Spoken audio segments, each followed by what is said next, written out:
Olá, gente, graça e paz, com muita alegria, inicia essa live nesta noite de terça-feira, na verdade, 6 horas da tarde, horário de Orlando, 8 horas da noite, horário de Brasília, e hoje nós vamos conversar sobre um assunto muito interessante, muito importante, que é finanças, né?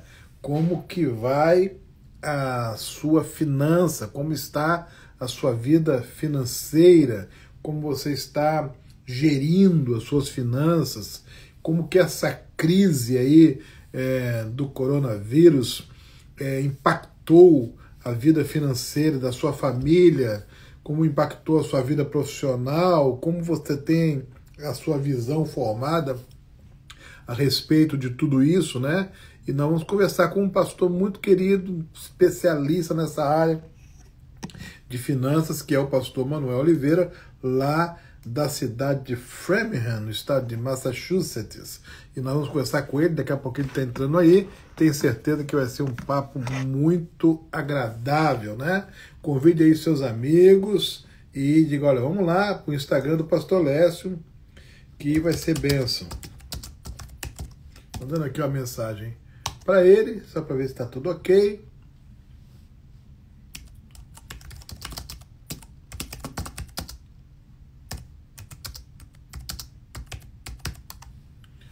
E hoje esse papo promete, não é? Promete. Vamos falar sobre por que uma pessoa fica endividada, qual o segredo para evitar isso, como sair das dívidas, como ter uma vida financeira equilibrada, como aprender a lidar com isso no nosso dia a dia, como fazer um orçamento. Hoje eu vou conversar sobre tudo isso, mas tentando fugir da teoria fria e distante e chegando aí na prática, né? Na prática do dia a dia de todo mundo, e é isso que vai nos fazer crescer juntos aqui, tá? Então, vai esperando aí, pode convidar todo mundo que você conhece, Pai do Senhor aí que está chegando, muito prazer, muita alegria, daqui a pouquinho, pastor Manuel Oliveira, direto lá de Framingham, lá em Massachusetts, aqui nos Estados Unidos. Eu estou em Orlando, na Flórida, ele está em Framingham, Massachusetts. Nós vamos estar juntos aqui nessa live,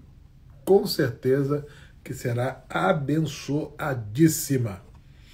Enquanto isso, você que vai chegando aí, vai dando seu oi, vai dizendo de onde você está, de onde você está, onde você está, de onde você é, e a gente vai juntos aguardar aí, como já está chegando na área, nosso queridíssimo pastor Manuel Oliveira, né?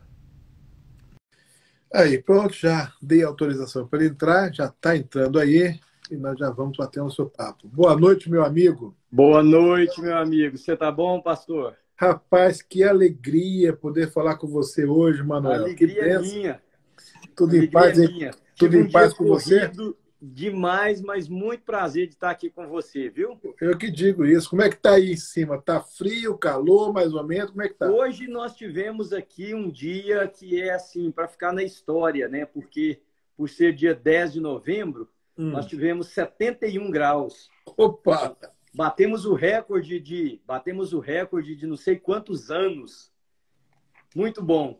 Olha. Esses dias não vão existir muito aqui em cima mais, pastor, mas bom demais que hoje pode ser um dia, deu para fazer muita coisa do lado de fora e preparar para o inverno que vem aí. Tá vindo aí. Então, gente, eu sei que tá chegando aí, estamos com muita alegria numa conexão aqui, Flórida, Massachusetts, Orlando, Framingham, enfim, uma conexão grande aí. Eu tenho o prazer de ter o meu convite aceito pelo pastor Manuel Oliveira, que é um servo de Deus capacitado, preparadíssimo, que Deus tem usado tremendamente. Eu estava falando aqui, Manuel, um pouquinho antes de você entrar, que a gente vai tentar falar sobre finanças sem o estigma da teoria fria e distante, trazendo a coisa para o pé no chão, falando com quem entende, com quem tem na experiência, na bagagem, a experiência de ter ajudado muita gente, está ajudando ainda, e nós vamos conversar sobre isso. É claro que a pandemia impactou a vida de todo mundo, inclusive financeiramente. Então, Sim, mas marca essa frase sua aí, pastor, porque eu vou te apresentar um relatório e para todos os que estão nos ouvindo, que talvez vai chocar um pouquinho. Olha aí, olha aí. Vou anotar aqui para eu não esquecer. Vamos lá. Então, veja só. Hoje, nosso papo aqui é assim, tentar ser útil, né? Tentar ser útil com quem está chegando aí. Você que está chegando, cara, olha, convide seus amigos aí, vai nesse aviãozinho embaixo, convide os seus contatos, porque quando a live é também informativa, formativa, quando ela traz dicas, conselhos, instruções, a gente tem que compartilhar com todo mundo que a gente ama, que a gente gosta, porque todo mundo vai ser abençoado também. Manuel Oliveira, umas duas perguntas preliminares, só para situar todo mundo, tá? Como nasceu no seu coração o interesse de se dedicar, se aprofundar, de certa maneira, nessa questão das finanças, da gestão financeira? Tá. Pastor, interessante você é a primeira pessoa que me pergunta isso em todos os lives de finanças que eu já fiz.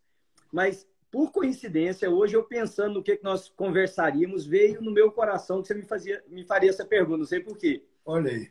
Você conhece a escola que eu estudei, eu fiz mestrado e doutorado aqui no Gordon Conwell. Uhum. E dentro da minha área de estudos, havia um consórcio entre 5 escolas de teologia da região de Boston, que era a Harvard Divinity School, o Gordon Conwell, o Andover Newton Theological Seminary, um seminário católico e um outro seminário ortodoxo. E a linha de estudo que eu escolhi foi de trabalhar com as classes menos privilegiadas, porque é algo que sempre foi caro ao meu coração. Eu sempre gostei de olhar por quem tem menos pessoas para olhar por eles, e eu acho que isso tem muito a ver com o evangelho. Nada contra os que escolhem o academicismo nas línguas ou em outras áreas, muito pelo contrário, precisamos dessas pessoas, mas eu sempre fui um estudioso que voltado muito para a teologia prática. A influência do Karl Barth na minha vida foi muito grande, pensar a Bíblia no contexto em que a gente existe, de poder trazê-la para as pessoas a quem nós ministramos. Então, quando eu comecei a fazer isso, eu escolhi uma área que a gente chama de concentration, que era para trabalhar com adolescentes e jovenzinhos em situação de perigo. Estudando a ausência deles na high school, o dropout, que a gente chama aqui nos Estados Unidos, não irem para a faculdade, enfim. E uma das coisas que me chamou a atenção foi o nível de pobreza. Nós estamos, eu e você, posso chamar de você, né? Claro. Não posso chamar de senhor, não. Eu Claro. e você, estamos aqui nos Estados Unidos, o pessoal acha que isso aqui é uma terra de milionários. Tem muita gente que passa fome aqui. Nós temos classes que a gente anda aqui, que nós não acreditamos que estamos nos Estados Unidos. É um nível de carência muito grande, uma pobreza diferente, mas muito acentuada. Então, naquela época, eu escolhi algumas matérias na área de fortalecimento de comunidades de base como fator de transformação social. Só que quando eu percebi essas carências, eu entendi que eu precisava de mais preparo na área de finanças. Comecei, então, a fazer cursos avulsos em outras faculdades sobre finanças específicas. E depois fiz mais 12 cursos de treinamento específicos desde o Crown Ministry, que você conhece, que é um ministério muito bom, de cunho cristão, para ajudar as pessoas a lidarem com a economia, até estudos específicos na Bolsa de Valores e outras coisas, com a finalidade, pastor, de ministrar a essas pessoas. E assim, graças a Deus, eu pude usar isso nesses 21 anos na vida de mais de 900 famílias, inúmeras empresas e um grande número de pessoas assim, que não são família, né, de pessoas mesmo. Então, sempre fiz isso pro bônus, nunca cobrei um centavo, nunca fiz nada para ganhar dinheiro com isso, porque a minha intenção era ajudar as pessoas. E com isso ver, principalmente, a comunidade imigrante e o local que eu estivesse ministrando, melhor financeiramente, porque eu creio na dignificação do ser humano e viver acima da linha de pobreza, eu acho que é trazer dignidade. Sem dúvida alguma, sem dúvida alguma. Então, diante dessa sua experiência, da sua formação, do seu preparo e de sua intenção de fazer o bem, de ajudar a humanidade, de servir as pessoas, você conseguiria sintetizar Manuel, sei que nós não combinamos nada antes, não tem Sim, pauta, não tem roteiro, mas mas você pra mim conseguiria, assim tá bom demais. você conseguiria sintetizar em alguns pontos, digamos assim, passos fundamentais, essenciais, para quem não quer sofrer nessa área, para quem quer vencer Uhum. nessa área, para quem quer ter a sua dimensão, a dimensão financeira da sua vida, não como um problema para ser resolvido, mas como uma Uhum. fonte de bênção, de alegria. Você conseguiria, em alguns passos objetivos, compartilhar para a gente ir trocando Sim. figurinha aqui, conversando? Tá. Agora, pastor, me permite também dar uma divagada um pouquinho em outros assuntos, porque aí você também vai me ajudando. Ok. Nos Estados Unidos, as estatísticas mostram que mais casais se separam, estou falando agora só de casamento, por crise financeira do que por infidelidade conjugal. Uhum. Mais suicídios acontecem quando as pessoas se veem numa impossibilidade de reverter um quadro financeiro do que 6 dos outros problemas mais graves que nós temos que promovem suicídio. Então, a crise financeira, ela não é só a ausência de dinheiro no bolso, ela afeta a família, ela afeta o indivíduo, ela afeta a saúde emocional. E hoje, o problema da saúde financeira é um grande problema, pastor. Nós temos muito mais pessoas endividadas, pessoas que trabalham desesperadamente apenas para lidar com as dívidas que têm, quitar as coisas, pessoas esgotadas emocionalmente, que não produzem o que poderiam estar produzindo. Então, o primeiro passo que eu recomendo a todos, e eu tenho sempre assim uma coisa que eu falo, quando eu encontro com uma família ou com uma pessoa ou com um empresário, eu sei, no primeiro encontro nosso, se ele vai dar certo, se ele vai sair da crise financeira ou não, de acordo com o comportamento dele no nosso primeiro encontro. Por exemplo, pessoas que se justificam, eu sei que não vão sair do lugar. Ah, eu sou assim porque meu pai também era assim, então eu herdei isso. Ou eu sou assim porque ninguém nunca me ensinou. Eu perdi o meu pai, eu tinha 11 anos de idade para 12, ninguém nunca me ensinou sobre finanças. Eu comecei a trabalhar com 13 anos de idade no Brasil, eu tive a minha carteira de trabalho assinada para ajudar a minha mãe, que ficou sozinha com 7 filhos, para poder pôr comida dentro de casa. Ninguém tem desculpa, mas quando a pessoa começa a se desculpar porque está no Brasil, porque está nos Estados Unidos, porque está nisso, está naquilo, porque não teve quem ensina, essa pessoa, pastor, não vai ter um olhar transformador para a sua realidade. E a Pastor Manuel, economia, hein? só interrompendo um minutinho só, para pedir ao irmão que avança, que também na sua fala, eu não sei se o irmão já tá pensando em falar sobre isso, mas existe também uma dimensão espiritual nesta questão do endividamento massivo ou Sim. maciço das pessoas. Não tem também uma dimensão Tem. Eu espiritual? penso isso em 3 categorias, pastor. Deixa eu só escrever elas aqui para mim não esquecer de falar para você, porque você tocou num assunto muito importante, inclusive uma área, eu acho que é uma área que você até domina muito, pelo que eu já ouvi de fala sua. Uma delas, só escrever aqui para gente, eu vou separar em 3, então. Hum, Uma é o que eu chamo de inconsciente coletivo. O ok. que é o inconsciente coletivo? É uma ideia que ninguém contesta e tem por válida. Então as pessoas dizem assim, por exemplo, ninguém vai para frente sem fazer dívida. Mas por que ninguém vai para frente sem fazer dívida? Quem que falou isso? Como é que é isso? Mas todo mundo tem na cabeça. Então o É. inconsciente coletivo é aquela coisa que todo mundo abraça sem ter um questionamento coerente sobre a origem da afirmação que ele ou ela estão fazendo. Então, Uhum. isso eu encontro muito. Por exemplo, pessoas que dizem assim: o imigrante não vai para frente. Aliás, ao contrário, historicamente, todo imigrante em qualquer lugar do mundo, a tendência dele ficar melhor do que a sociedade que o recebe é 67% maior. No Brasil, por exemplo, nós temos em toda a cidade do interior. Pastor, você é do Rio de Janeiro? Aham. Pois é, aí é uma grande metrópole, eu não sei se você tem isso lá. Mas nas cidades do interior, cidade menor, nós temos sempre aqueles comércios que a gente chamava dos turcos. Né? Que o pessoal nem turco muitas vezes são sírios, são libaneses. Padaria dos portugueses. Ou isso. E o pessoal ficou muito mais rico do que o povo da cidade. Então, historicamente, o imigrante ele tem mais drive, ele tem mais motivação, ele tem mais vontade de vencer. Esse inconsciente coletivo precisa ser vencido.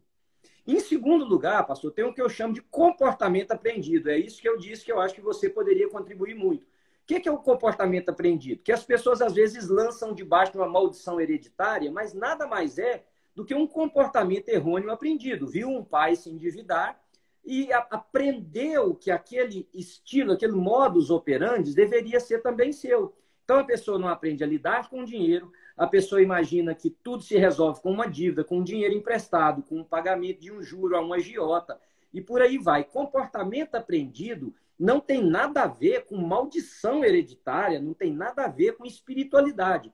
Tem a ver com a capacidade que nós precisamos ter de iluminados, nós que cremos em Deus, iluminados pelo Espírito Santo de Deus, dizer o seguinte: não é esse o caminho que eu quero para a minha vida, não é isso que eu vou seguir, eu posso aprender de outras pessoas, eu posso, inclusive, reverter aquilo que está no meu inconsciente e passar a operar na minha vida de uma maneira que eu não seja mais escravo das ações impensadas, mas agora eu vou pensar, eu vou trabalhar a minha vida para que ela mude. Quando você encontra uma pessoa, pastor, que entende essa questão do inconsciente coletivo e também do comportamento aprendido, nós já estamos muito avançados para que essa pessoa tenha um sucesso financeiro. E, por último, é a questão da espiritualidade. Jesus Cristo falou mais sobre a questão do dinheiro do que quase todos os outros assuntos no Novo Testamento, nos evangelhos, menos o reino dos céus. Então, por quê? Porque, primeiro, o dinheiro ele é sedutor. Segundo, o dinheiro ele é dominador. Tem pessoas que ficam possessas, não é pelo dólar, é por uma entidade que transforma o dólar, o papel, a moeda, num dominador das suas volições, do seu pensamento da vida, da forma com que você trata as pessoas, né? E tem pessoas que aquilo que Paulo escreveu a Timóteo, que o amor ao dinheiro é a raiz de todos os males, e muitos vou falar numa linguagem mais atualizada, muitos nesse desejo incontido caem em muitas armadilhas. Então a gente vê famílias destruídas, né? Nós vemos pessoas, eu tive um amigo de infância que o pai era um médico muito bem sucedido em Goiânia, mas ele tinha um sério problema de jogo, porque o desejo dele era ficar multimilionário. E um dia ele perdeu muito numa mesa de jogo, e ao voltar para casa, naquele desespero, deu um tiro na cabeça com 46 anos de idade. Uau. Então, essas três áreas precisam ser vencidas, né? A espiritualidade, ninguém deve pensar na espiritualidade a partir do pressuposto que Deus não vai nos fazer todos ricos. Uhum. Primeiro, porque a riqueza ela é relativa, né? Você vê uma pessoa que tem milhões e milhões e milhões e milhões de dólares ainda trabalhando todos os dias como se precisasse ganhar o dinheiro de comprar o alimento para aquele dia. Riqueza é relativo. O que é riqueza para você? Pode não ser para mim, pode não ser para o pastor Lécio, pode ser diferente. Nós temos diferentes posições com relação ao que significa riqueza. Se o nosso tempo permitisse, a gente podia até abordar isso. Mas esses três passos, pastor, é fazer uma viagem para o seu interior. É perceber que tipo de pensamentos você está tendo como norteador da sua vida. De onde é que eles vêm? Por que você os tem? O que é? Você questiona isso? Porque a nível da consciência, uma das primeiras coisas que nós precisamos aprender para a nossa saúde emocional é, inclusive, ficar um pouquinho doido e conversar com a gente mesmo e questionar, olhar no espelho e dizer: por que você está pensando isso? Qual é o fundamento que você tem para isso? Entende? Então, o inconsciente coletivo, né? Comportamento aprendido e a espiritualidade. A Bíblia nos ensina a honrar a Deus com os nossos bens, com a primícia daquilo que nós temos. A Bíblia fala que a alma generosa prosperará. A Bíblia fala que a avareza é uma coisa completamente contrária à própria essência de Deus, que deu o seu único filho, que deu o que tinha de melhor para que nós pudéssemos ter vida. Então, essas características são típicas de pessoas que serão bem-sucedidas, não importa o saldo da conta bancária financeiramente. Respondi mais ou menos isso aí, pastor? Com certeza. Você tocou aí numa coisa interessante, que é a questão do inconsciente coletivo. Uhum. Então, eu separei aqui várias, mas vou mencionar agora duas, para você elaborar em cima. Existem alguns adágios populares, alguns ditos, que as pessoas vão reproduzindo ao longo de suas vidas, nunca sabem como aprenderam, mas elas vão usando isso aqui e ali. De certa forma, isso impacta, influencia a sua vida e seu comportamento. Às vezes para o bem, às vezes para o mal. Na área que a gente está falando aqui, por exemplo, as pessoas falam assim, ó, o pouco com Deus é muito. Uhum. Como é que você vê, por exemplo, esse adágio popular aplicado à questão da responsabilidade com a gestão financeira? Bom, eu não sei se eu entendi direito qual é o ponto desse adágio que você quer que eu aborde. Então, você vai me corrigindo se eu, por acaso, não for na direção que você... Por exemplo, se o pouco com Deus é muito, eu posso me contentar com o pouco, que está tudo bem, e vai ficar muito. Tá. Porque eu já tenho pouco, então eu já tenho muito, entendeu? Sim. Não, eu acho que o contentamento é uma característica essencial para a vida, inclusive para a felicidade. O apóstolo Paulo disse, eu aprendi a viver contente em toda e qualquer circunstância. Mas veja, ele falou que aprendeu a viver contente quando tem pouco, mas aprendeu a viver contente quando tem muito. Não é verdade? Então, baseado nesse conceito, não existe virtude nenhuma na pobreza, pastor. Como não existe virtude nenhuma necessariamente na riqueza. O ponto é a relação dessas pessoas com aquilo que nós chamamos valor de troca. Então, existem pobres que são pobres, miseráveis, avarentos, que as finanças são arrebentadas, que não têm contentamento. Existem pobres que têm expressões de generosidade, de bondade, de contentamento, como nós temos pessoas ricas nos dois propósitos também. Nós temos, você conhece, eu conheço, pessoas que têm muitos bens, que são generosos, que são bondosos, que não têm avareza, que apoiam quem precisa e que honram e glorificam a Deus. Então, o pouco com Deus é muito. Eu acho que a única parte que nós podemos tirar disso para o que nós estamos falando hoje é o seguinte, contentamento. Contentamento não quer dizer estagnação. Acomodação. Contentamento é, inclusive, no meu ponto de vista, um instrumento de incentivo para que a gente possa partir para coisas maiores. Eu estou contente onde eu estou, onde eu moro, com o que eu tenho. Tão contente eu estou que eu tenho saúde física e emocional para perseguir novos alvos. A questão do descontentamento rouba de nós, pastor, perceber, inclusive, as coisas que estão ao nosso redor, que podem ser fator de transformação da nossa própria vida. Por exemplo, eu ajudo muitos pastores e eles me dizem assim, na minha igreja só tem gente pobre, ou na minha igreja o povo não gosta de contribuir, ou tal. Fala, pastor, espera, por que você não muda essa linguagem sua para assim, eu tenho uma boa igreja, eu tenho pessoas boas aqui, eu tenho gente generosa. Todos nós temos gente que não dá nada em igreja. Você deve ter aí na sua, eu tenho aqui na minha. Todo mundo tem, isso é normal. Agora, quando você vive num descontentamento, você perde, inclusive, a possibilidade de perceber o dia lindo que está ao seu redor. Perde a alegria de viver, né? E perdendo essa alegria, pastor, você perde a empolgação de procurar coisas melhores. Deus nos criou para grandes coisas. O que é grande pode não ser a mesma referência para duas pessoas. Por exemplo, o que eu e você estamos fazendo aqui agora não está tendo nenhum alcance de milhões e milhões de pessoas, mas e se uma pessoa aprender algo aqui, pastor? Se duas pessoas, e se mudar a vida delas, eu estou realizado. Eu estou realizado, sei que você também está. Então, grandeza não está diretamente ligada ao tamanho daquilo que se consegue, mas muito mais com a consciência de que você realizou aquilo para o que você existe. Eu existo para isso. Pastor Manuel, e as patologias que existem em torno disso? Por exemplo, aquela pessoa que tem um bom salário, que tem uma boa colocação na sociedade, que tem uma boa formação, um bom preparo, por isso ele tem um bom trabalho que lhe dá um bom salário, mas ele gasta demais, não consegue administrar o seu salário. Se ele soubesse administrar, seria uma pessoa muito próspera, que ajudaria muita gente, mas ele não consegue isso, ele está sempre devendo, o dinheiro acaba antes do mês, e ele tem que pedir dinheiro emprestado, e paga as contas atrasadas, mas não porque lhe falta dinheiro. Isso. Pastor, nós temos duas carências muito grandes. Uma delas, inclusive, é algo que eu pleiteio aqui como um ativista comunitário. Nunca consegui avanço nisso, porque é algo completamente estranho. Nós não temos educação financeira para as crianças.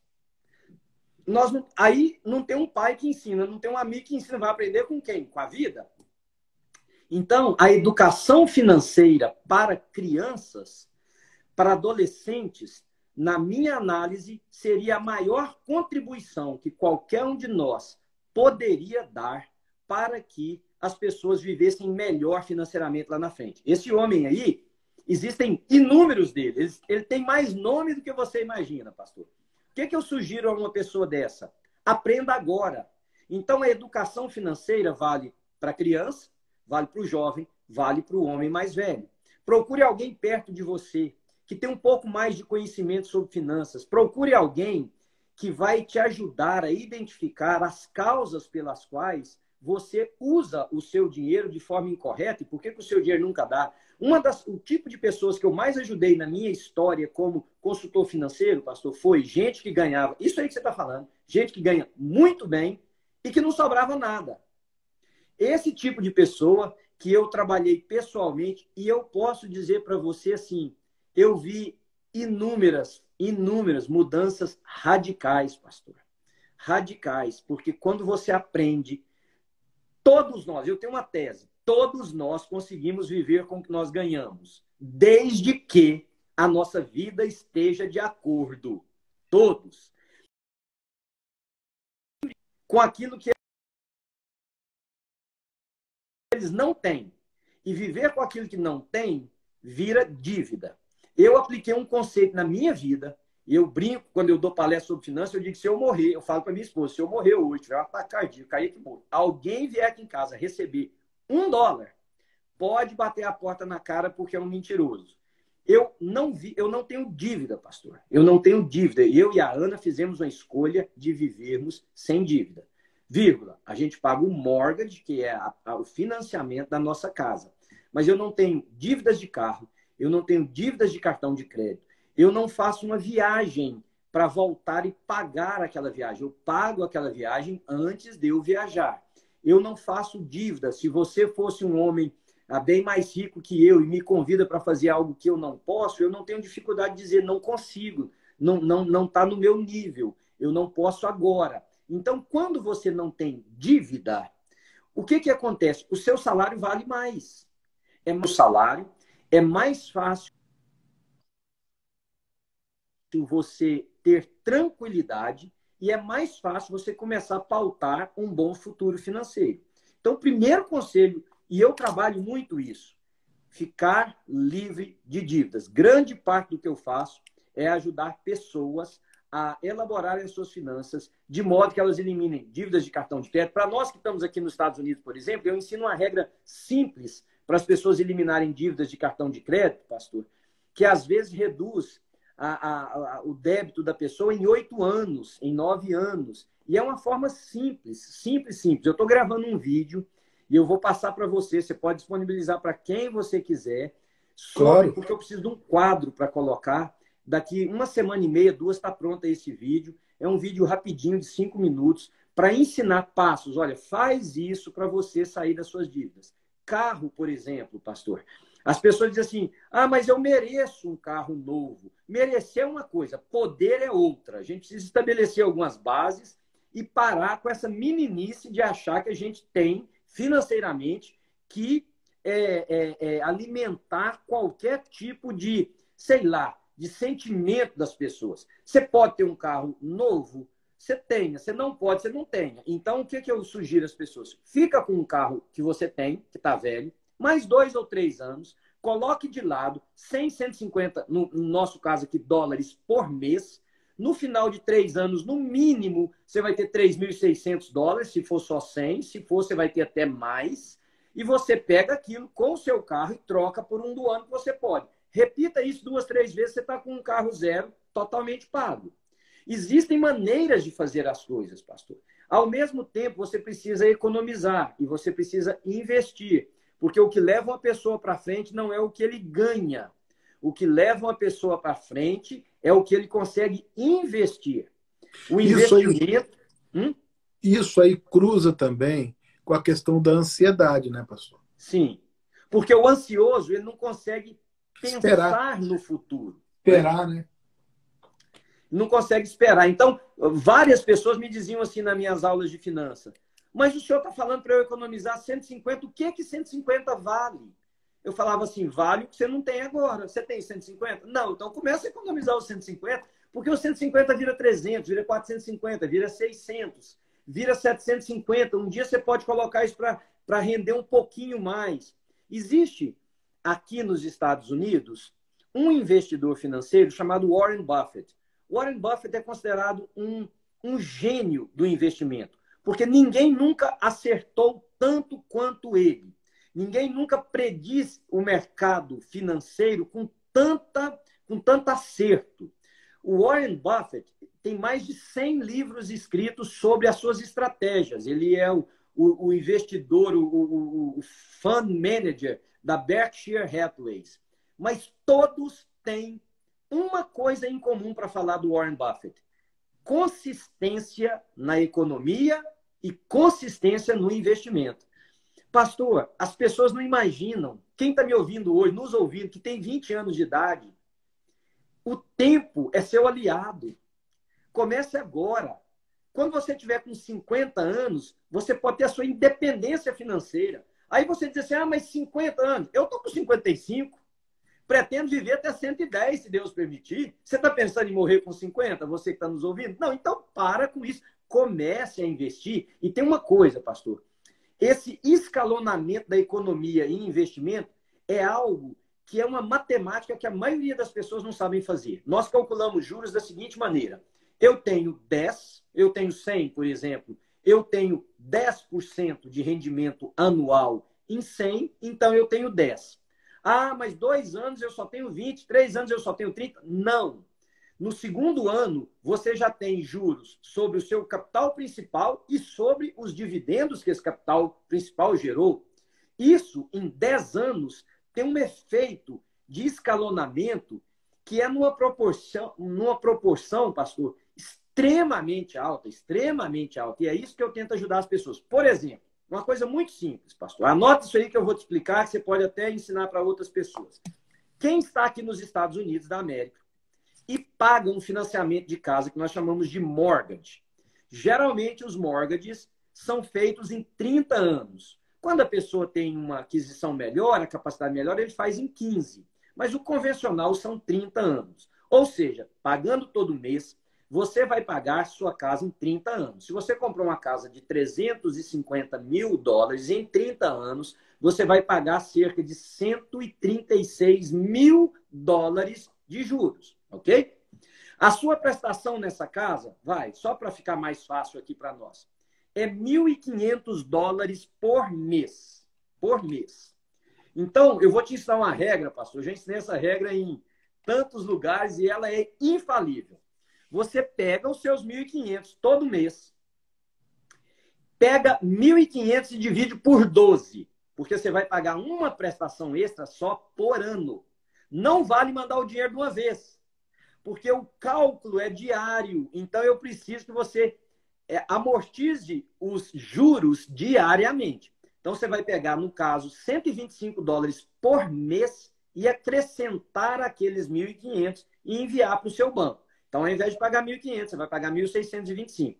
Olha o que isso vai dar, pastor. Você vai diminuir o pagamento da casa de 30 anos para 21,8 meses.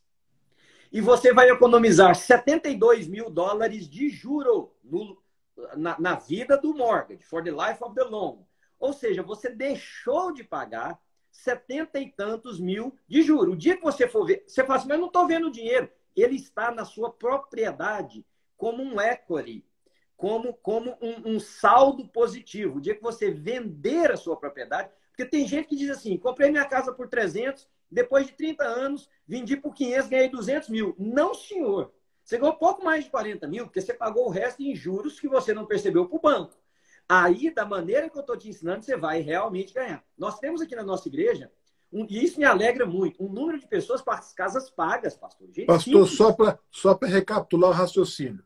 Se você pega o valor do seu mortgage, da sua prestação, além desse valor, você paga por mês 1/12 desse valor. Isto, exatamente. Mas precisa ser todo mês. Por quê? Existe uma lei aqui nos Estados Unidos, eu não posso falar do Brasil, que todo dinheiro extra precisa ser colocado no capital principal. Por quê, pastor? Lembra do consórcio no Brasil? Você é da época que tinha um consórcio como eu. O que a gente fazia? A gente queria amortizar, a gente pagava a primeira e a última prestação, lembra? Então, quando você faz isso no mortgage, você está eliminando juros de 30 anos de contagem. Então, quando o juro é calculado, que é chamado de Daily Average Balance, o balanço diário, a média do balanço diário, mas você vem tirando da frente para trás, você evita o pagamento de muitos juros. Porque aqui nos Estados Unidos, se vocês que estão aqui abrirem o statement, o extrato do seu mortgage, você verá que você paga 70% juros, 30% principal, pastor.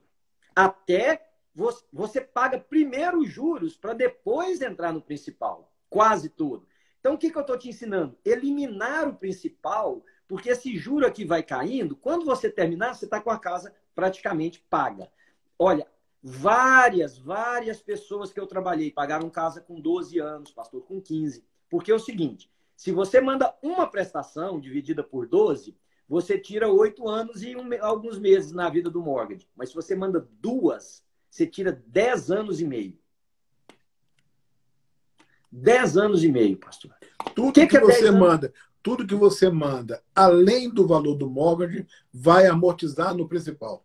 Tudo. É lei nos Estados Unidos. Não pode colocar, por exemplo, para o próximo pagamento. Tem que ser jogado lá atrás. O que significa? Que quando a máquina, o computador, for calcular qual é o juro que vai incidir sobre o seu saldo devedor, ele tem que descontar aquilo lá da frente de forma retroativa. A mesma coisa com cartões de crédito. As pessoas dizem assim, eu devo 5 mil de cartão de crédito, então meus juros é 3%, não vale a pena eu pagar. Não vale. Uma dívida de 5 mil de cartão de crédito, um juro de 3%. Se você pagar o mínimo dela, você vai demorar 4 anos para pagar. Por quê que você vai demorar 4 anos para pagar? Porque o cartão de crédito tem um juro de 3% na somatória da sua média diária. Então, se você comprou, por exemplo, você deve 5 mil hoje. Amanhã, você foi no supermercado e fez uma compra de $50. O juro não é calculado sobre 5 mil hoje. Ele é calculado sobre 5 mil hoje, 5.050 amanhã, 5.051 depois, 5.052 depois, 5.050... Está entendendo, pastor? Então, a pessoa não sai da dívida. Nesse vídeo que eu vou fazer, eu vou ensinar passo a passo como eliminar a dívida do cartão de crédito, que eu já testei em 20 anos trabalhando com pessoas e com empresas. Excelente.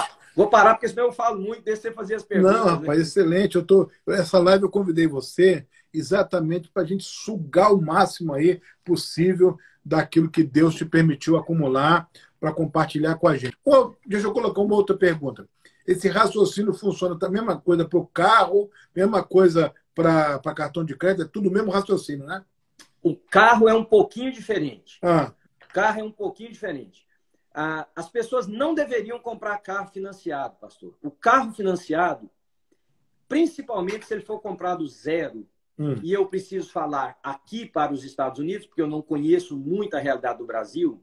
Aqui nos Estados Unidos, quando você sai na porta da concessionária com o seu carro novo, você perdeu 12%.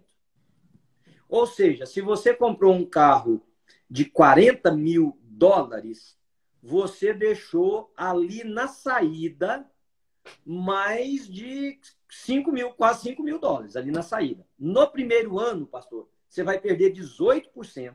E em 2 anos, você vai perder 25%. Então, imagina, você adquiriu um bem, você perdeu 25% em 2 anos e ainda tem juros em cima disso. Não tem nada no mercado financeiro que dá isto. Nada.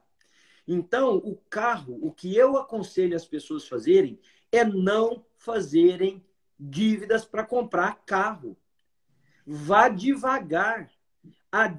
Tem um livro, pastor, o pessoal não vai gostar muito de ler esse livro, mas Tem um economista brasileiro, eu tenho certeza que você deve conhecer, chamado Eduardo Gianetti. Uhum. Ele escreveu 2 livros que eu sugiro para todo mundo que eu dou aula. Um chama Alto Engano e o outro chama O Valor do Amanhã. O Valor do Amanhã, o Eduardo Gianetti trabalha especificamente a questão dos juros e a nossa relação de prazer e adiamento. Por que as pessoas pagam juros na perspectiva do Gianetti? É porque as pessoas não querem esperar para terem o que elas poderiam ter. Então, como elas não dão valor no amanhã, elas antecipam para hoje a um alto preço. Todos nós não somos masoquistas. Eu gosto de um carro bom, você deve gostar. A gente gosta de um carro novo, ninguém quer dirigir um. Mas há momentos para fazer cada uma dessas coisas. O reverendo Valdir Reis perguntou o seguinte: o leasing de carro compensa? Leasing de carro para pessoa física é a segunda pior coisa que alguém pode fazer para enterrar suas finanças, pastor. Leasing só compensa quando ele está linkado a uma empresa, porque todo ele é dedutível do imposto de renda. Leasing feito para pessoa física não tem nenhum tipo de dedução. Veja bem qual que é a ideia por trás do leasing. O leasing de 2 ou 3 anos, a concessionária já sabe que no final desses 3 anos, aquele carro está com um valor X. Eles vão computar a desvalorização, que nós acabamos de falar aqui agora, mais o número de milhas que você vai colocar nesse carro. Divide aquilo pelos 36 meses. Detalhe, não existe leasing de 36 meses. É o único lugar no mundo que 3 anos vira 39 meses, é no leasing. Quase ninguém sabe disso, pastor. Não existe lease de 36 meses. Eles falam 3 anos. Olha o contrato. Fala que são 39 meses. Por que tem 3 meses extra? Porque esses 3 meses extra ajudam a companhia, a concessionária, ainda tirar um pouquinho mais de você. Você paga o carro para eles. Toda concessionária quer que você devolva o carro do lease com 2 anos e meio. Eles fazem proposta excelente. Por quê? Porque aquele carro que vai ser vendido agora como seminovo, ele tem para a concessionária muito menos perda, aliás, muito mais ganho. Pastor, a concessionária ganha, em média, num carro zero, 7%. 6 e pouco a 8%. A concessionária ganha num usado, num seminovo, até 22%. Só que isso poderia ser você. Vá comprar esse carro com 3 anos de alguém que fez um lease, de uma mulher que dirigiu o menino para a escola, que o carro está seminovo, e você não vai perder o dinheiro que alguém deixa alguém ter aquela perda para você, até você poder ter o seu carro novo. Então, esse livro do Gianetti, ele é um livro pesado, a leitura dele é escrito por uma linguagem de economistas, mas a perspectiva vale muito. É essa incapacidade nossa de adiar para algum tempo para ter um prazer que nós realmente queremos, mas que a gente pode realizar ele sem dor. Pessoas pegam um segundo mortgage na casa para comprar uma televisão grandona, para comprar um barco. Quer dizer, ele vai atolar numa dívida porque ele não consegue adiar um prazer. Então, a síntese da questão do carro, qual o conselho que você daria? Que a pessoa fosse comprando carros usados e crescendo aos poucos? Sim, vamos fazer um teste prático aqui, pastor. Você tem um carro que custe hoje $10 mil, por exemplo. $10 mil. Você quer chegar num carro de 30, novo. Ok, o que eu te sugiro?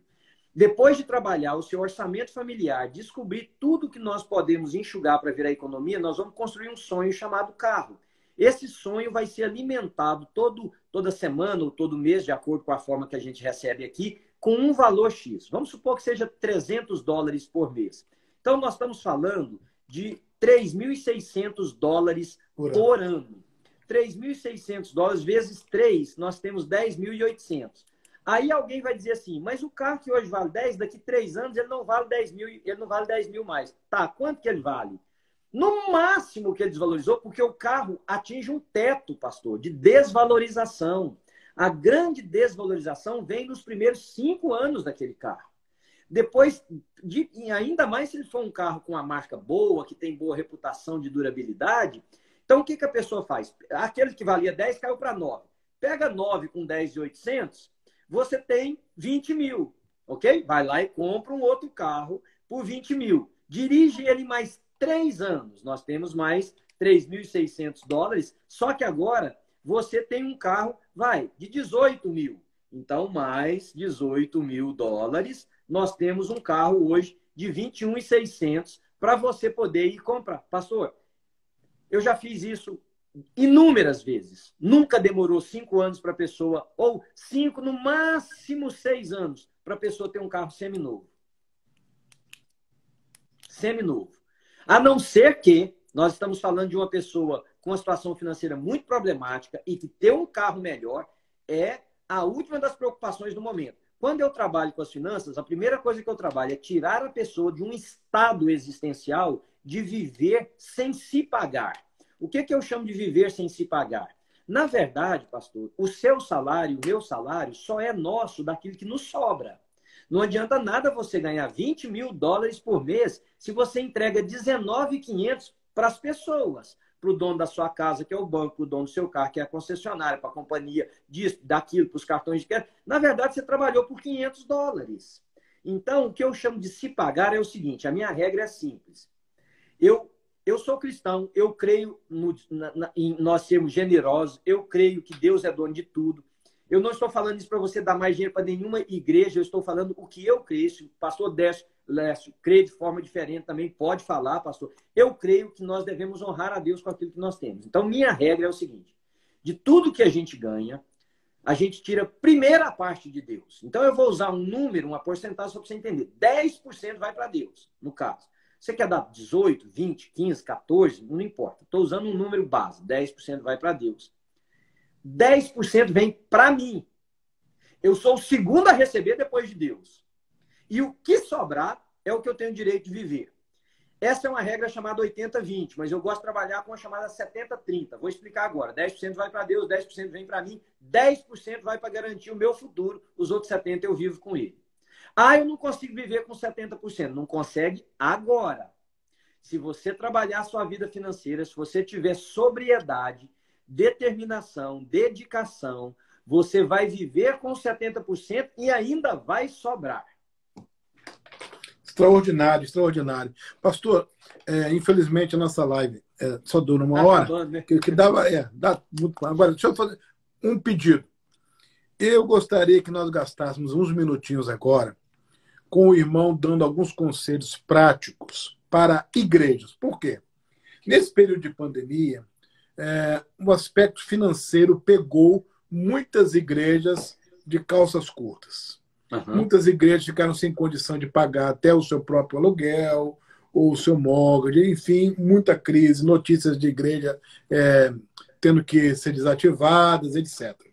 Então, vamos dar algumas dicas para a gestão financeira de igreja, levando em consideração que a igreja vive dos dízimos das ofertas, que a igreja tem, às vezes, um custo fixo e custos variáveis, mas dicas para uma boa gestão financeira de igreja, para a gente abençoar também os pastores, né? Que estão acompanhando a gente aí.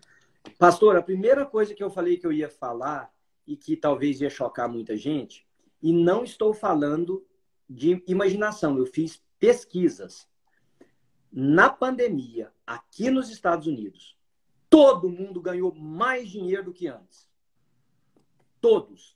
Todos. Você pode dizer assim, fulano da minha igreja ficou desempregado. Ele ganhou mais desempregado que quando ele trabalhava. O governo deu um incentivo. Aí na Flórida não foi diferente, porque foi nacional. A pessoa tinha $267 semanais de incentivo e mais um bônus de 600. Eu estou colocando o mínimo. Então essa pessoa ganhava 800 e poucos dólares. Durante 4 meses, ele ganhou isso, ou mais um pouquinho de 4 meses, dependendo de como chegou. Chegou a 1.100 para várias pessoas. Quer dizer, tinha muita gente que ganhava 300, 400 dólares e passou a ganhar isso, pastor. O problema é que nós temos uma mentalidade de pobre em muita gente. Então, não é só uma mentalidade de pobre, é uma mentalidade doente. Parece que as pessoas, as coisas melhoraram, mas elas acham que se elas falassem se estiver difícil, vai ficar mais difícil. Então, a grande realidade é que aqui nos Estados Unidos, pastor, eu não estou em Orlando, eu estou aqui no norte dos Estados Unidos, mas o mercado imobiliário, ele está impressionantemente alto. eu não sei como que está em Orlando, mas aqui você vai comprar uma casa, você põe uma oferta, tem mais 10. Você está concorrendo com mais 10 pessoas. Então, todas as áreas. Quem sofreu? Restaurantes sofreram, porque diminuiu. Bares sofreu, porque fechou muitas coisas. Enfim. Então, o que pastores estão fazendo, muitas vezes, é a mesma mentalidade que eu estou dizendo aqui. Pastor, presta atenção. A igreja não é nossa. Quem morreu por ela foi Jesus. Nós não temos que morrer pela igreja. Jesus é o dono dela. Ele vai cuidar dela. O que eu e você precisamos ter? Nós precisamos ter sonhos. Visão que tenha sintonia com o reino de Deus. Porque dinheiro, pastor, segue sonho. Dinheiro não segue pessoa ficar chorando as mágoas. Pastor que chega na frente, gente, tá difícil para pagar, sei lá o quê. Chega lá e fala, gente, nós temos um projeto de $10 mil. Ele vai ver como é que o dinheiro vem, pastor. Vem de quem está lá, vem de alguém que escuta, vem de alguém que fala, é nesse cara que eu quero pôr dinheiro, não é no outro que está chorando todo dia. É uma mentalidade. O que eu ia dizer antes é que finança é parte de uma ciência chamada exata. Não tem como você mudar que 2 mais 2 serão 4. Mas cada dia mais, pastor, surgem trabalhos na área de psicologia e psiquiatria sobre a psicologia do dinheiro. Por que sendo uma ciência exata, ela tem tantas vertentes em pessoas no mesmo estado? É por causa dessa percepção. Aliás, vamos pensar uma vez, Jesus precisou de um dinheiro para pagar um negócio que eles mandaram, que falaram para ele lá. Ele mandou pescar. O dinheiro está na boca do peixe. Pastor, o que é o simbolismo do peixe? O Senhor Jesus não disse assim, olha, vocês estão pescando peixe, vocês agora vão ser pescadores de homens. O dinheiro, o nosso Senhor é o dono de todo o ouro, de toda a prata, tudo é dele. Ele sabe onde é que está o dinheiro, ele sabe o que nós queremos fazer, ele sabe o que nós precisamos, ele sabe quem tem para investir. Saia dessa zona de autocomiseração, de pensar que está tudo ruim, porque não está ruim, não está. Pastor, eu pesquisei mais de 15 igrejas nesse período da pandemia. Eu vou te dar o gráfico. As igrejas que eu pesquisei, elas tiveram uma queda acentuada, inclusive a New Life Church, nos primeiros dias da pandemia, talvez o primeiro mês, 45 dias, mas depois elas começaram a recuperar e algumas igrejas bateram recorde de arrecadação no período da pandemia. Sem dúvida. E eu não estou te falando assim de achômetro, eu estou dizendo de olhar finanças de igrejas de pastores amigos que me pedem conselho, que às vezes me permitem olhar essa parte tão íntima da igreja. Bateram recorde. Então, onde é que está o problema? O problema, e outra coisa, o problema é que tem pastores que também, como os meninos que eu falei, e não é de se cobrar deles, não receberam nenhum treinamento na área financeira. Então, eles continuam operando com a mentalidade muito antiga. Isso precisa ser mudado. E aí eu sugiro um livro, talvez você vai me ajudar agora, o livro do Viktor Frankl, que chama Man Searching for Meaning. Seria mais ou menos O Homem em Busca de Significado. Eu acho que não é esse o título dele em português. Tem um título em português diferente, não sei qual. Mas é do Viktor Frankl, que desenvolveu uma terapia chamada logoterapia, onde ele analisou pessoas no mesmo estado, as mesmas situações, expostas da mesma maneira, mas com resultados absolutamente e tremendamente diferentes. Qual é o fator? É a mudança do pensamento. Eu vou olhar para a minha igreja e vou dizer o seguinte, a nossa igreja é próspera, porque Deus é próspero. Se eu não tenho pessoas ricas na nossa igreja, isso não tem nada a ver com as finanças da igreja. Deus traz dinheiro de fora, Deus traz pessoas de outro país, sei lá o que vai acontecer. E viver na perspectiva que os nossos sonhos precisam ser como os sonhos de Deus. O pastor corta a primeira verba quando fica ruim na igreja, ele corta de missões ou de evangelismo, pastor. O que tem mais a ver com o reino de Deus do que ganhar pessoas? Então, a mãe fala assim, mas o dinheiro não está dando. Põe o dinheiro onde Deus quer que você ponha e Deus vai se preocupar em trazer dinheiro para você. A New Life Church nasceu sem salário, pastor. Você conhece um pouquinho da minha história aqui. O meu presbitério recusou me dar qualquer ajuda porque a nossa igreja seria étnica. A New Life nasceu com eu tendo que limpar a casa junto com a minha esposa para a gente ter sustento para poder plantar a igreja. Eu não sei o que é a dificuldade financeira na New Life Church. A New Life Church já investiu nos últimos 10 anos, mais de 4,2 milhões de dólares em coisas que não são nossas, em construções de creche, em ajuda com missionários que não são presbiterianos também. Nunca nos faltou, pastor. Nós estamos entrando numa empreitada nova agora no Brasil, transformação social numa área do Nordeste, que a primeira etapa do projeto é de $100 mil. E vão entrar muito mais de 100 mil dólares. Nós já temos dinheiro? Não, mas vai ter. Por que vai ter? Porque se isso é justo, se é lícito, se é correto, se Deus estiver aprovando, se não estiver aprovando, vai ser um fracasso. Se Deus estiver aprovando, vai dar certo. Viva nessa perspectiva, pastores, e você verá as finanças da sua igreja ser transformada. Viva nessa perspectiva, dono de casa, dona de casa, empresário, e você vai ver a vida a sua vida financeira transformada. O livro do Viktor Frankl é o Em Busca de Sentido. Livraço. Isso, Em Busca de livraço, sentido. Livraço. Olha aqui, gente. Fidelidade a Deus. Pastor Manuel Oliveira falou, quero ratificar isso aqui. Fidelidade a Deus é incondicional. Sim. Não adianta você querer tergiversar, querer contornar. Não. Aquilo que é de Deus, generosidade para com a obra de Deus agrada a Deus, você aprende a separar o que é de Deus, a separar o que é para planejamento futuro, e a viver com aquilo que Deus te dá e ainda investir no reino dele. Isso. É possível. Muita gente está patinando na vida financeira porque ainda não aprendeu a ser fiel a Deus. Isso é a lição fundamental. Prenda isso no seu coração.